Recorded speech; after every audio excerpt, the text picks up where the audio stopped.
Yeah, hi there, this is tuxor.com. Welcome on my video channel. In today's little video, I want to talk about, or I want to show you a new monitor I got, and that is this one here.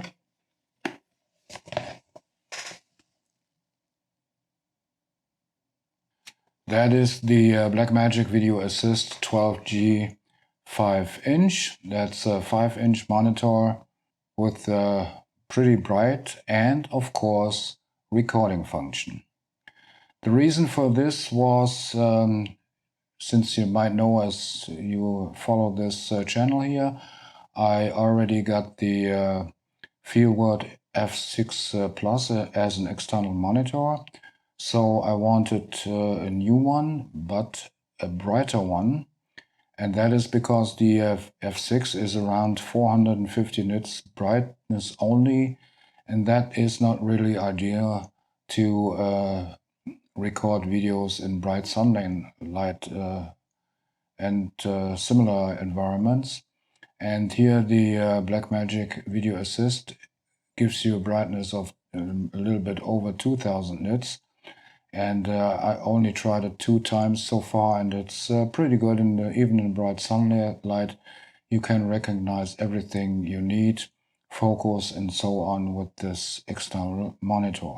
But the second reason buying a Blackmagic VideoAssist, which is a recorder also, was of course to use the B-RAW capability, because my Lumix S5 can record B-RAW in up to 5.9K over HDMI.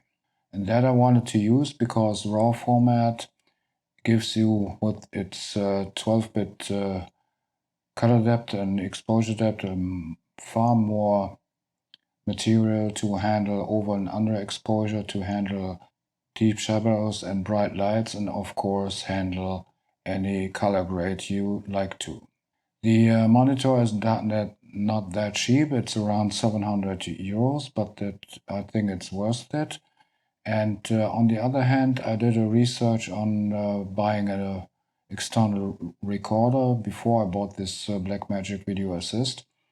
The other product would be the Atomos Ninja 5 with its ProRes recording. And ProRes RAW, okay, I don't think that this format is not as good as Blackmagic's B-RAW, but then I would have to use Final Cut as an video editor, and I'm still used to DaVinci Resolve, and the advantage for me is to use DaVinci Resolve on a Windows PC and of course on my MacBook Air. And I didn't want to edit all my videos in Final Cut Pro on the MacBook Air in the near future. But okay, let's start and go a little bit over the features of the Blackmagic VideoAssist, which you can take a look now here. Okay, here we got the Blackmagic VideoAssist. And as you can see here, I already mounted a small rig monitor mount for mounting the complete monitor on the hot shoe of my camera. And here you can see one disadvantage of the design here, and that is if you mount the monitor mount here in the center, which I would prefer for balancing the monitor on the hot shoe of the camera, then the USB-C port here is blocked, so that is not as good, but I guess I have to live with it. And then here on this side you got the usual HDMI in and out ports, and the same for SDI ports. Here on top you only got another screws for mounting the monitor, and here on the other side you got the plug for DC power. Here you got the SD card reader, here your earphone jack, and here your knob for turning the device on. And here in the back you got the 2 battery holders, and that is a little bit special here on the Blackmagic. You can insert two NPF Sony battery here. I used those small one, but you can also insert the big one up to the 970 models.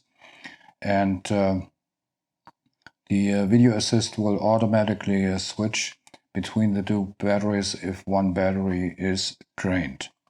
Okay, turning it on should be faster than on the Atomos. And here you got already the signal, or there's no signal on here. Here you got the monitor functions, and here you got the setup where you can choose between the different recording settings, either in constant bitrate or constant quality, or in Blackmagic RAW or ProRes formats.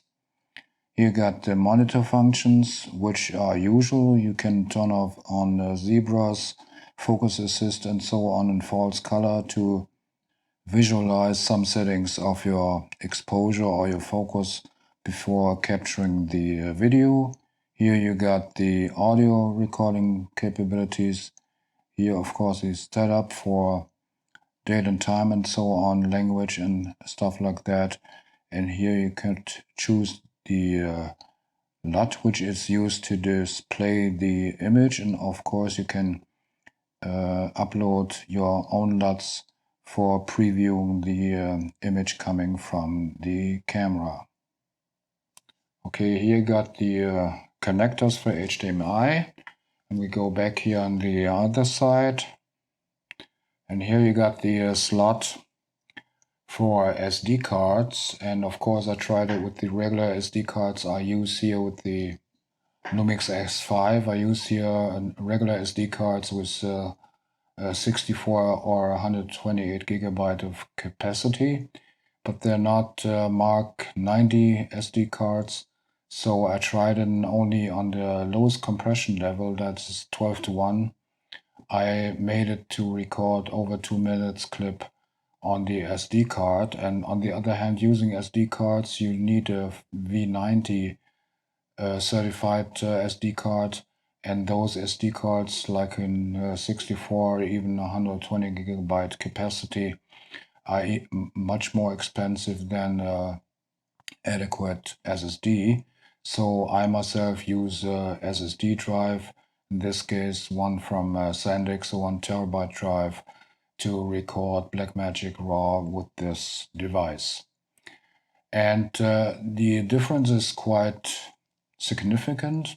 If you consider a regular 4K video in 10-bit recorded in the camera would have around 1.1 gigabyte per minute, then the biggest compression rate here on the device here in the Blackmagic VideoAssist will result in a 3.1 or 3.2 gigabyte file size for 1 minute video, not to say or not to speak about the other compression rates, which go up to 6 or 7 gigabyte per minute. I wanted to use it because I didn't want to have use Final Cut Pro all the time, and according to the information you find on the internet, the B-RAW files are a little bit smaller than the ProRes RAW files, even though I guess that in terms of quality, you might don't see a difference between Blackmagic RAW and ProRes RAW on the one side. The other advantage I have a bright monitor, which I already said, with more than 2000 nits, which I already made use of once in the bright sunlight, and I could recognize every detail on the monitor, where with my older F6 Plus I had a little bit of problems. And on the other side, if I use it only for 4K recording, I even can do a 4K recording internally in the camera on the SD cards and use the monitor for ProRes HQ recording. And this way I have a high quality backup of the video clips. That might be interesting too if you're considering buying a recorder, either one here from Blackmagic or the Atomos Ninja 5. Okay, that were my thoughts on the Blackmagic 5-inch recorder model. If you have any questions, just place them in the comments or in the comments of the corresponding blog post. And if this video was a little bit helpful to you, you might consider placing a like on it. And I surely would appreciate if you consider subscribing my channel, but then don't forget to hit the bell so you get a notification every time I upload a new video. Okay, that was my little review thoughts on the Blackmagic Video Assist. And all I have to say, till the next time, ciao, Tuxoche.